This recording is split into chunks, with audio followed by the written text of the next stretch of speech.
My name's Glen Weyl. I'm founder of the RadicalxChange Foundation and Microsoft's Office of the Chief Technology Officer, political economist, and social technologist. And I'm honored to be a member of reState's Visionary Board. Albert Einstein once said that if our ability to organize and govern ourselves had advanced at the same rate as our tools had, we would all have easy and carefree lives. And that as it is, we've put razor blades into the hands of 3-year-old children. And I think we need to grow up in our ability to manage all of the opportunity and risk that our tools allow us. So more than anything, I think we need to change our imagination to the point where we're innovating as much in how we organize and govern ourselves as we are in the things that the governance allows us to exploit and use. So the most important thing in 30 years is that we have a new belief in our ability to advance in our government. And then the second thing is I think we need to learn through that much more richness and complexity in the way that we govern ourselves. We need to understand the diversity of different ways that we organize ourselves, and we need to design governance systems that optimize for that diversity and the collaboration and coordination across it, rather than optimizing for any particular set of ways we live or rules. Rather than having one system for everyone, we need to have systems that encourage plurality, diversity, experimentation, growth, recombination, and we need a new science that supports that sort of innovation and openness. Well, I'm working on 3 elements of what you could consider as a funnel for it, or a circular process. We need to have broad cultural imagination. So I'm working on creating broadly consumable cultural artifacts that can inspire people to be engaged with this. Second, we need policies and programs and organizations that take that energy and funnel it towards those innovative activities.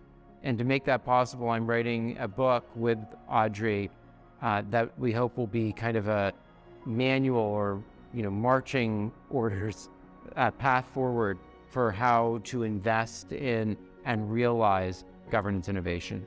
And finally, that all needs to support fundamental research in the science of collaboration, creating a new field so that people can have academic careers that are successful by building the innovative collaborative tools of tomorrow. And to do that, we're convening a new academic group that will help build this science that I want to call plurality to the status that cryptography or artificial intelligence have today. That's already happened. In the 1960s, J.C.R. Licklider, the father of the internet, wrote the first memo about what would become the internet, and he called it the Intergalactic Computer Network. And I think that we need to go beyond the Intergalactic Computer Network. That was a good first start, and flesh out the rest of the vision. An intergalactic network of communication, an intergalactic network of collaboration that realizes the vision of things like Star Trek, a federation of federations of diverse and intersecting human and maybe eventually non-human cultural forms. And humanity has a critical role to play in birthing that as we overcome our differences and look outward to all of the possibilities before us. Well, to me, the essence of pluralism is to not just look at people as atomized individuals or as a system as a whole, but instead to realize the diversity of social relations that we all live within and the way that those together constitute our identity. So we need to take in the way we imagine our politics, not just the individual, but also the many social groups, and understand the symbiotic relationship between the individual and those groups. And in particular, rather than just thinking about freedom at an individual level, we need to think about what's called subsidiarity, which is the notion of delegating to a range of different groups control over and agency over the issues that are most important to them, and at the same time, cooperation across difference. So when we have the broader issues that those groups co-participate in, that we seek systems that bridge the divides between those groups and that represent the differences between them and seek to overcome those differences and find consensus across them.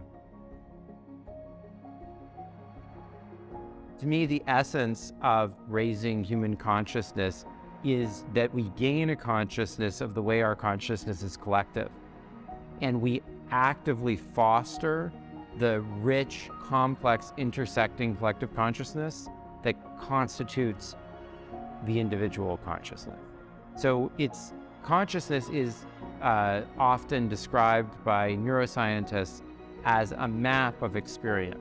Emotions are a map of our physical experiences, and our consciousness is a map of our emotions. And as we interact with others and build richer civilization, we have now a collective consciousness. And as we learn to map that, as we learn to be aware of that collective consciousness and to be active participants in redesigning and enriching it, we'll reach a new plane of consciousness as a species, as societies, when we learn to have the same awareness of our sociality that our consciousness gives of our emotions and physical reactions.